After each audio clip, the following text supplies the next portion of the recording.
anything could happen in a knockout game in the World Cup. So who knows? We might be looking at the USA in a semifinal match 6 months down the line. We got to dive straight into the World Cup. I mean, World Cup's right around the corner.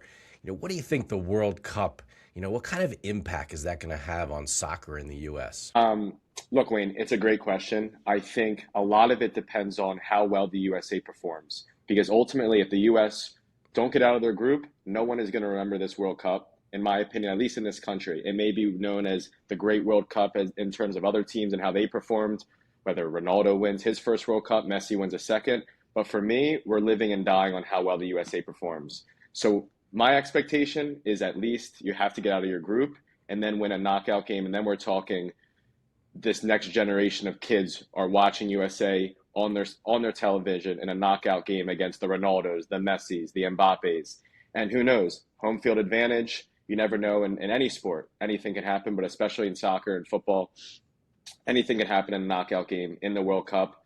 So who knows? We might be looking at the USA in a semifinal match 6 months down the line.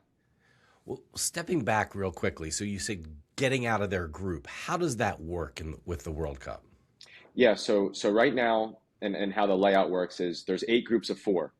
So to get out of your group, you have to be top two, and then some of the best teams, some of the best third place teams will get through. So essentially for the USA, they have 3 games that are guaranteed.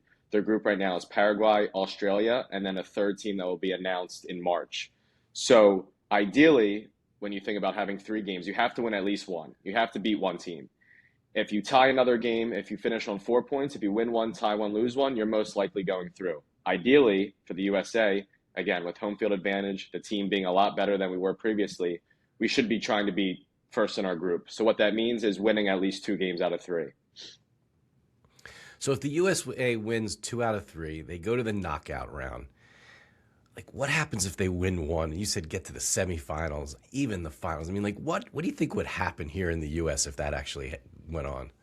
I think for me, being on the coach level for like these last couple of years and going back to my playing days, you see the participation in youth exponentially growing. And I think right now, I just saw a statistic the other day that that soccer in the U.S. has now overtaken baseball as the third most popular sport. And for me, it might not ever catch the NBA or NFL because of how large that gap is. But I do think the USA performing well in the World Cup could be such a launch pad for kids getting involved, saying, "Mom, Dad, I want to be the next Christian Pulisic or whoever the next star is."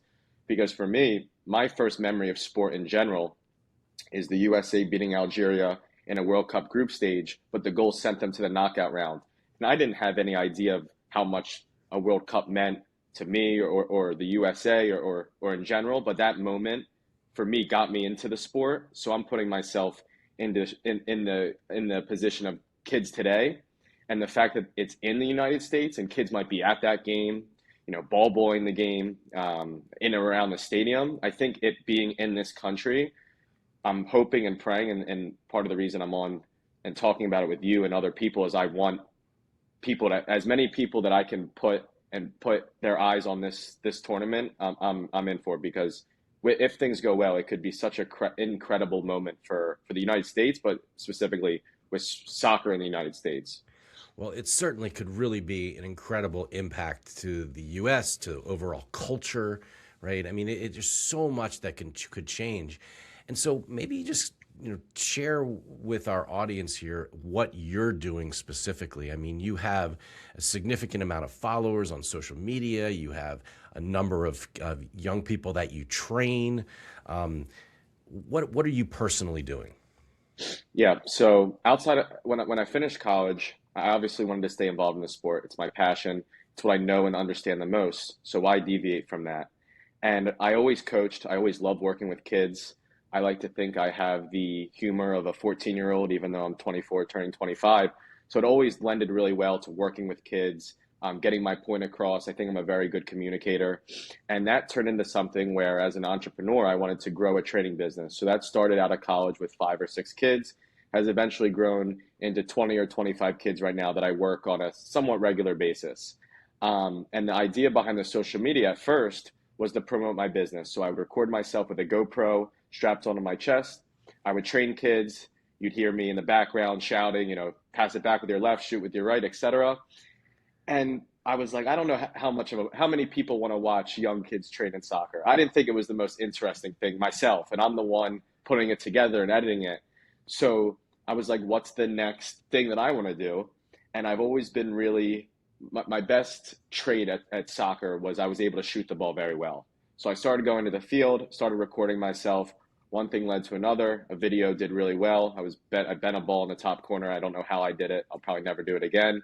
And I saw a little bit of a niche. I'm going to go to the field. I'm going to shoot, and people like watching me shoot. Flash forward to about 3 months ago, and I thought to myself, hey, I love that people respect me for my soccer ability, my ability to put a soccer ball in the net, but I don't want to be known by the back of my head and the back of my feet. So how can I segue into something else? And that's where becoming a soccer commentator, podcaster really developed these last couple months. I love talking about the sport. I love inspiring people that are casual fans to get into the sport. But I think I have an opinion that is interesting. And I also think there's such a niche in this country for people like myself that want to talk about the sport. Because let's be honest, the sport was invented in Europe. So those pundits or commentators know the most about the sport. The USA is slowly catching up, but I saw an opportunity for myself to be this young content creator that knows how to edit videos, loves the sport, will literally watch anything that's on TV. I have it running. I have either games or talk shows just running on my TV. I'll leave, get groceries, come out, it's still on. And I right now see an opportunity with the World Cup 5 months out for me to be a point person for a casual fan, a diehard fan, anyone that just wants to learn about the game and hear my opinion. I think there's a big opportunity for me to take advantage of that these next 5 months and then beyond post the World Cup. So, you love it, right? You're incredibly passionate about soccer. You've played your whole life. I mean, by the way, your videos of shooting were amazing. And when you, in such a really smart way of doing it, where even just when you're trying to hit the crossbar, and that sound was really amazing what you did with that. But I mean, going back to just the amount of people that are going to have an opportunity to get exposed to the highest levels of soccer, here in North America. What do you think some of the things that people will get, what they'll get exposed to, that they'll love, and some of the things that really made you love this game? My favorite thing about the sport is the passion that the players play with. And you can say that for any sport, but for me, especially on the global stage, you see players playing for more than just themselves, their family. They're playing for their country. They represent their country. And when you see the parallel I can give it to is when I saw in the Olympics, Steph Curry, this must have been a couple years ago, they were playing, I think it was it might have been Slovenia. I might be messing that up, but it was the final of the World Cup, and Steph Curry was going nuclear. And for me, watching him, look, he is one of the best, if not best, scorers of all time in NBA, but he was playing with this energy that was more than him, and he was representing his country in that moment. And that was something that the World Cup is that, but every single game, because let's be honest, the USA have dominated basketball for years and years. When it comes to soccer on the world stage, it's up for grabs. So you have a tournament where, really going even back to the USA, anyone can win the tournament. And there is no favorite.